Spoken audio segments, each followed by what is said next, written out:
இயேசு வரும்பொழுது உன்னிடத்திலே கணக்கு கேட்பார் என்பதை நீ மறந்து விடாதே. ஊழியக்காரனாக இருக்கிறபடியினால் மனம் போல எப்படி செய்யலாம் என்று துணிகரம் கொள்ளாதே. அப்படியானால் ஆண்டவருடைய வருகையிலே அவர் சொல்லுவார், பொல்லாத ஊழியக்காரனாகிய இவனை இந்த புறம்பான இருளிலே தள்ளி போடுங்கள் என்பதாக.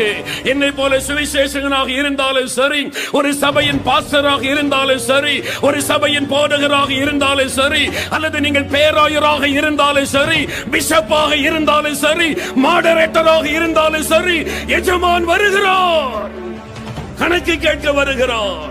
பிரதான மேய்ப்பன் வருகிறார், கணக்கு கேட்பார்.